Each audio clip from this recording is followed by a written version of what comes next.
Alright guys, I thought we'd start off on the table and then we'll move from here to some brass tacks. But this is about 95% of my goal reached, attained. We'll get to that in a second. But we're going to go over what's on the table here and then cut to the next part. So what we're looking at is the French. From their rear, we have a light infantry unit there. And behind them we have the 17th line. The leader right there, and then we have the line Lancers. Came out really well. Now the thing with the French is that's who I started painting with, and this isn't the first time I've painted. I've already talked about this, but it's been a while. And I think I got better as I went along, so the French got the short end of the stick here. I mean, they don't look awful, but the British, you can tell, look vastly improved as far as painting skills. This is the Chasseur Cheval. Still French. And that's not to say that these guys came out awful. I'm greatly happy with them. So then we have the 54th line here. Next to them we have the 28th line. And behind them we have what I call a beef. Just some beef, no command stand. This is the result of downsizing each unit of French to the same number that the British have stand-wise, which allowed me a 7th unit of French infantry. Then we have a leader here, a unit of 6-pounder artillery battery there. Try and get some good shots of this stuff. The lighting is, I know, subject to improvement, but such is life. Then we have the 51st line and the, in front of them, 13th line. That is the French. Now, I'll get to all the particulars, but that is not technically all the French. That is all the French that I've painted. There are some hussars and some more beef, but that is the French. Then we get to the British. We'll start over here. 95th Rifles in this beautiful walled woods gardeny thing. And let's see, these guys were challenging. I'll get to that as well. But the end result is something I can live with for sure. Those guys there. Then we'll move back over here. We have the Highlanders, all metal. And I don't know what it is about metal, but I had my challenges painting the metal, and I think I prefer plastic. I don't ever want to have to paint Highlanders again. It's, yeah, it's, as you can imagine, the kilts are a nightmare. I fiddled and fiddled with it until it looks good from a distance, but if you were to look at it up close, it looks like a schizophrenic retard painted them. And then we have, let's go back here. British Household Cavalry. These Scots Greys, probably my best unit that I ended up with during this whole project. Next to them we have the Household Brigade Cavalry Blues.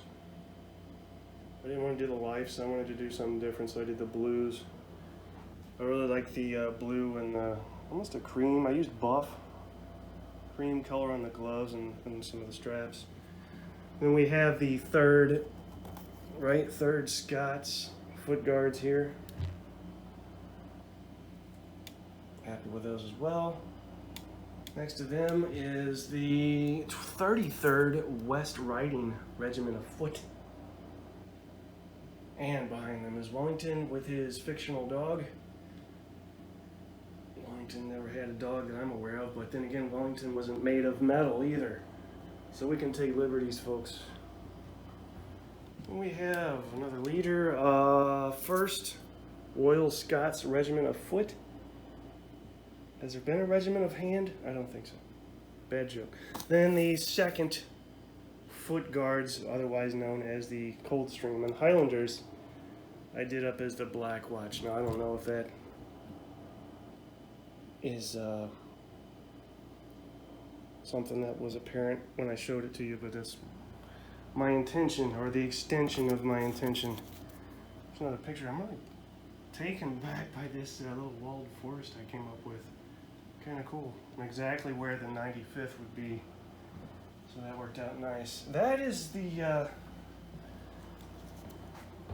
bulk of what I've been working on for now over 7 weeks. A lot of stuff. I've toiled a long time. And was it worth it? Blah, blah, blah. We'll get to all that. Alright, I'll see you on the flip side. Hey, welcome back to the channel, guys. We are alive. Well, we're not live, but anyway, how you guys been? 7+ weeks of painting might make you a little crazy. It's made me crazy.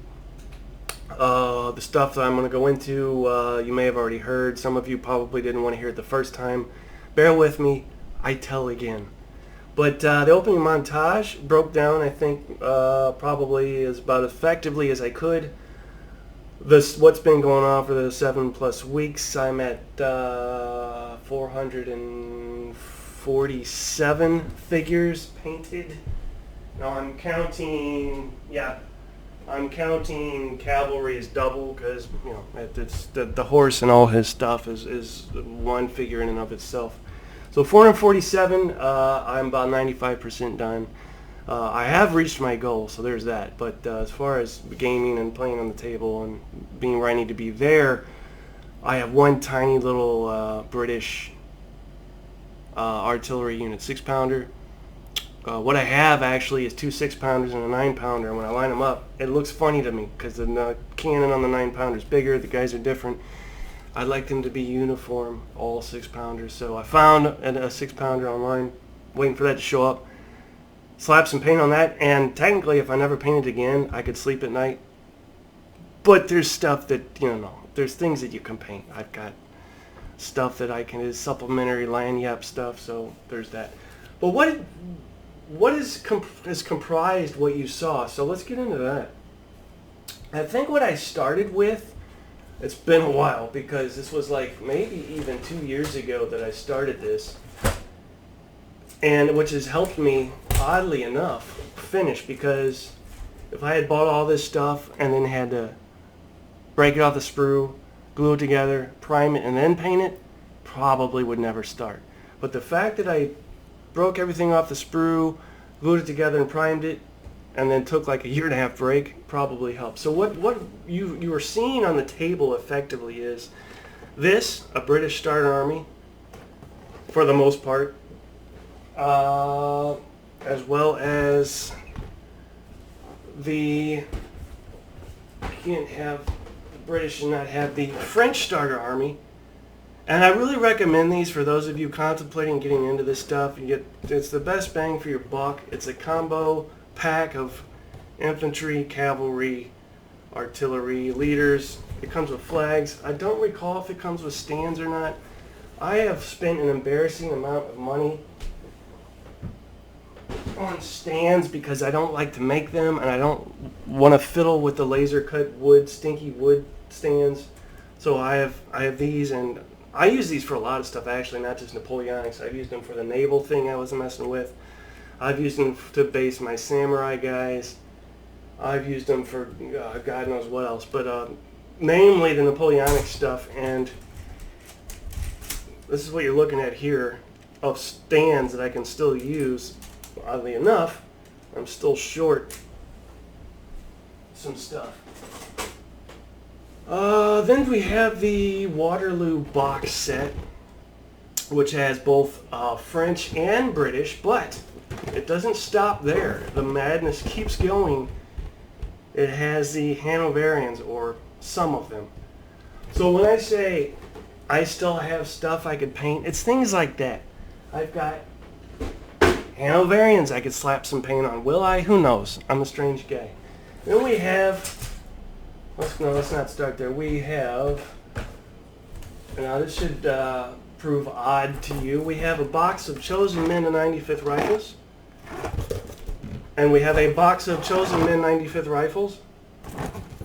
No, it didn't skip. This isn't on repeat. I have 2 boxes of those. I don't remember if I talked about this or not.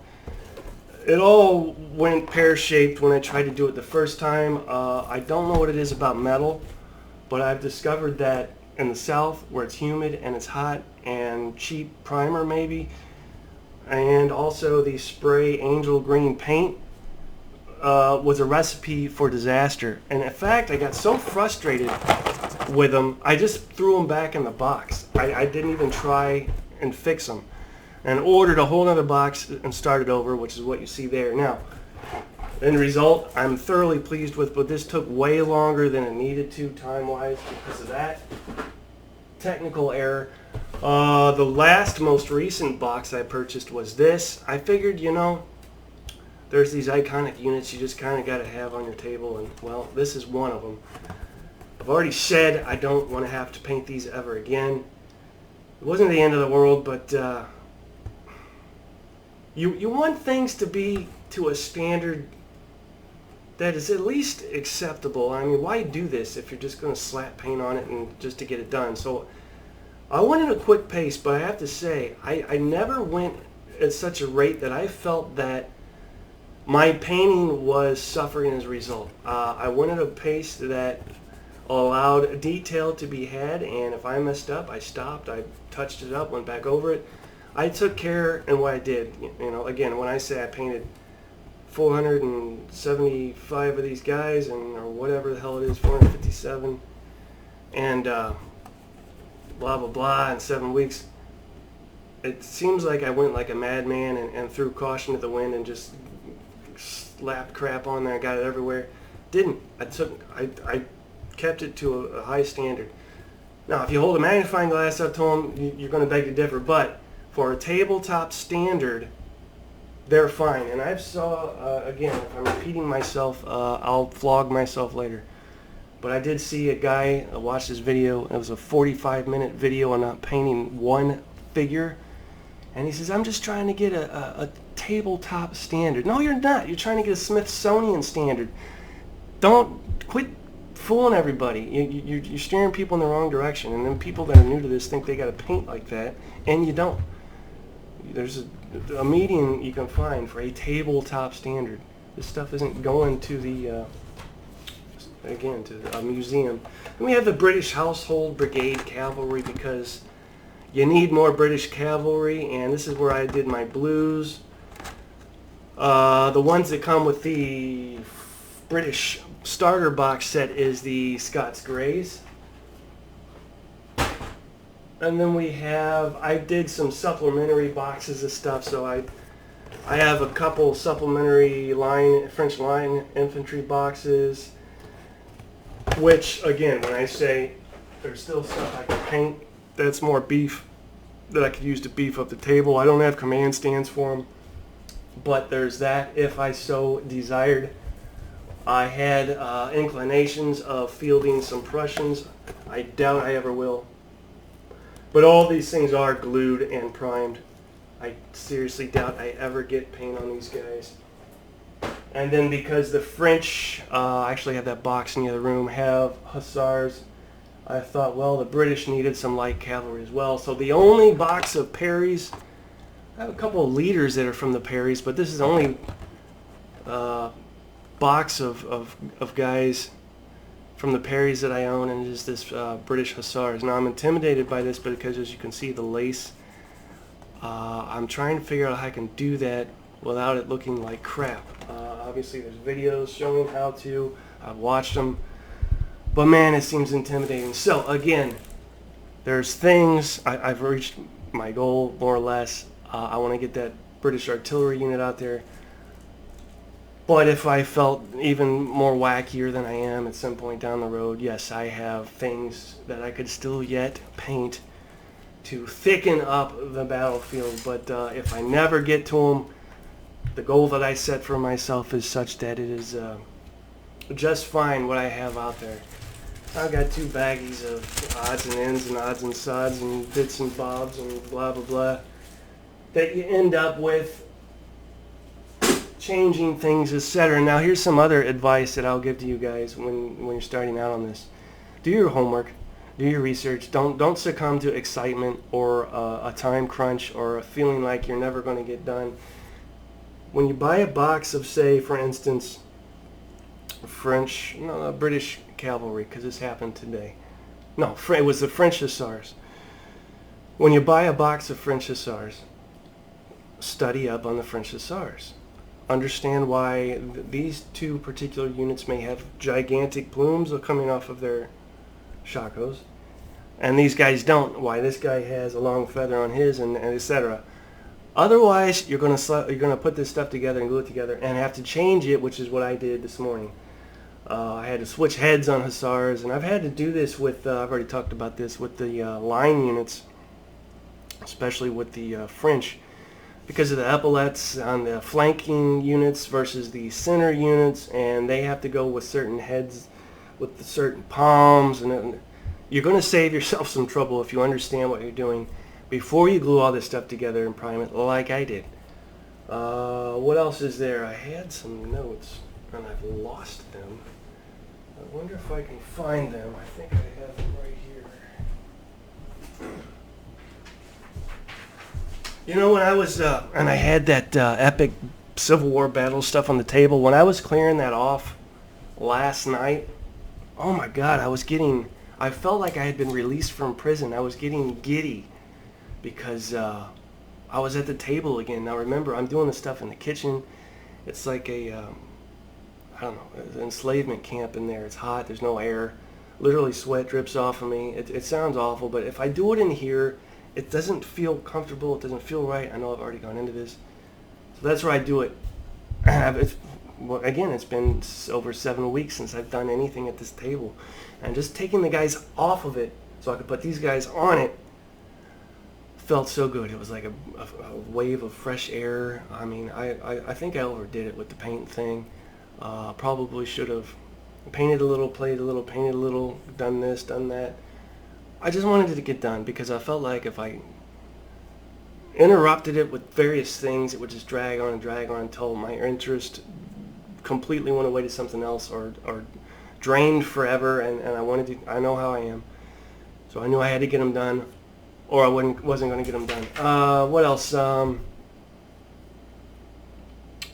Yeah, you guys out there that think you're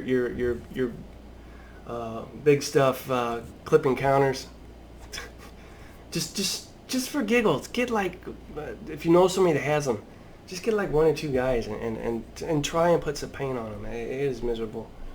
Yeah. For those of you that enjoy it and think it's fun, hats off to you. I mean, there were moments when I felt like it was kind of a meditative, relaxing thing, but for the most part, it felt like torture. It felt like cruel, unusual punishment. All the voices in my head telling me, why are you doing this? Stop. Just quit. What's the point? Etc. And I know I stuck with it. I got it done. But it's not something that I say I do just for the sheer enjoyment of doing it. Like I also noticed a number of you folks on here, on your channels, you all have some great stuff and you paint a lot, but I really and rarely ever see you field the stuff and play it. So I mean, I get it if that's your thing, but I'm not like that. I'm doing this for the ultimate end, which is to have painted stuff on the table. The only way to do that is to paint it. Again, I got a price quote for somebody to do it for me. Bless his heart, and he shot me back a quote, and I just thought, you know, this is silly. Just paint the damn things and get them done, and that's what I did. If I sound proud of myself, I guess I am. I mean, it was a hell of a chore, so there's that as well. Anything else? Let's see. Still at plan on the black powder rules. I was making some headway with them prior to the painting intervention, and I need to get back in there, refamiliarize myself with some stuff. I was liking them, but again, I want to give it some more time before I maybe try something else. General de Brigade seems interesting, but before I hop on and jump all over the place like I normally do, I'm going to stick with black powder a little longer and give it a fair shake. See how that goes. I've already mentioned this, but I'll be leaving for vacation here in about a week, and I wanted to get them done before I left because psychologically I wouldn't be able to rest if I knew I had a crap load of stuff waiting for me to paint when I got home. So that'll be nice to just kick back and know that I've completed all this stuff. Don't know what I'll be bringing on vacation, and if anything, books, I guess. I'm not sure game-wise. Usually I bring something, but I may not this time. I'm only going to be gone for about a week anyway, so. What else? I do have an unwrapping I need to do. I'll probably try and get that done after this video. I don't want to cram it in the same video, although I've done that in the past. It's probably not the best idea. And that would be the new ASL starter kit, Doodah Day, that came out. And then I'm still waiting on the newest edition of ASL Hollow Legions, so someday I'll get that in the mail. And also I have floating around in the back of my mind a giant Gettysburg-esque type battle with these epic Civil War battles minis. As I was pulling them off and organizing things, I started to realize just how many I had, and more are easily attained, such that I could field a mass, huge, pleasing to the eye, thick table full of troops. And I've got enough buildings that I've built out of paper there, paper model buildings, to throw on the table that I could do something pretty cool like that. So I've got ideas and things. Also, if you'll notice, and it's not necessarily a bad thing, but it's going to get old after a while, the tabletop that you saw has little to no scenery on it. I mean, I've got trees, I've got some wheat fields, but as far as buildings and things like that, for 28 mil, I've got like nothing. So a couple of things have caught my eye. The most ridiculous thing is the Warlord LaHaye Saint building, which is a ridiculous amount of money for what you get, but I keep finding myself coming back to that. Also found this really cool 28 millimeter medieval church that would look great on the table. So there's ideas I'm floating around there as well. Anyway, as I've said in the past, all these considerations and problems, if you will, are good problems to have. Very pleased with what I've done, and again, it's been 7+ weeks. I have to say, I repeat, it almost feels like I've been in prison. I mean, again, when I came to the table and was messing around again, it felt good, it felt right. So the painting thing, necessary evil, got it done, but man, it's not something I see myself doing regularly for fun, just for the sheer fun of doing it. So I think I rambled on long enough. Stay tuned for hopefully some playthroughs, some AARs, now I got stuff on the table, and that ASL starter kit unwrapping. So as usual, thanks you for watching, and if you can get that subscribe button in your scope, pull the trigger on that. I guess hit the bell. Is that what people say? Hit judge's ruling on this? Yeah, hit the bell, and you'll get... Now, why wouldn't you get notices or updates when I post a video if you don't hit the bell? You really have to hit the bell anyway. This is what I've been told. Some of you have said, I didn't know you had a new video up. So I guess maybe if you hit the bell, you'll know that I had a new video up. All right, guys, that's enough. I'll talk to you in the next video. Stay safe, be nice to each other. If you have any questions about what I did, how I did it, how to stay inspired, how to not give up, feel free to ask. I'll do my best to answer. All right, bye-bye.